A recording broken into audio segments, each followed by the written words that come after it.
Sunt multe curiozități despre România pe care oamenii încă nu le-au aflat.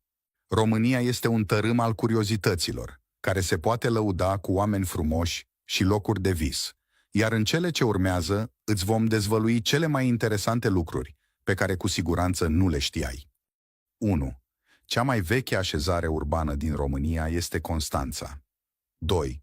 România este singura țară din Europa unde toate bancnotele aflate în circulație sunt din plastic.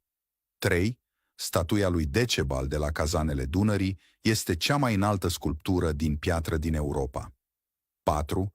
Primul oraș european iluminat public a fost Timișoara în anul 1884. 5. Primul teatru evreiesc din lume a fost inaugurat la Iași în anul 1876. 6. Cel mai înalt vârf montan este vârful Moldoveanu cu o înălțime de 2544 de metri. 7. Dumitru Prunariu este unicul român care a cucerit până acum spațiul cosmic. 8. Inventatorul stiloului este românul Petrache Poenaru. 9. Dunărea își desfășoară un curs de 1075 de kilometri pe teritoriul României. 10. Prima notă de 10 din istoria gimnasticii a fost atribuită sportivei Nadia Comăneci la Jocurile Olimpice de la Montreal din anul 1976. 11.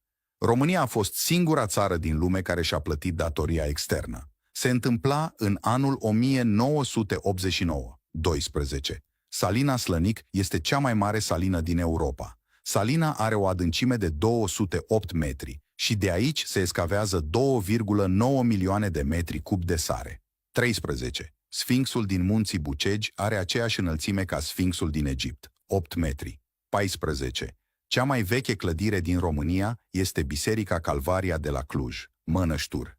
Aceasta are mai mult de 1000 de ani vechime. 15. Cuvintele dor și doină nu pot fi traduse cu exactitate în nicio altă limbă din lume. 16. Poezia Luceafărul, scrisă de Mihai Eminescu, a intrat în Cartea Recordurilor ca fiind cel mai lung poem de dragoste. Aceasta are 98 de strofe. 17. Lacul Sfânta Ana este singurul lac vulcanic din România și din Europa. 18. Românii au avut un cuvânt de spus în istoria cafelei. Timișoreanul Francesco Ili a pus bazele companiei ce îi poartă numele și produce cafeaua Ili. 19. România este țara cu cei mai mulți urși bruni, lupi și pelicani albi din Uniunea Europeană. 20.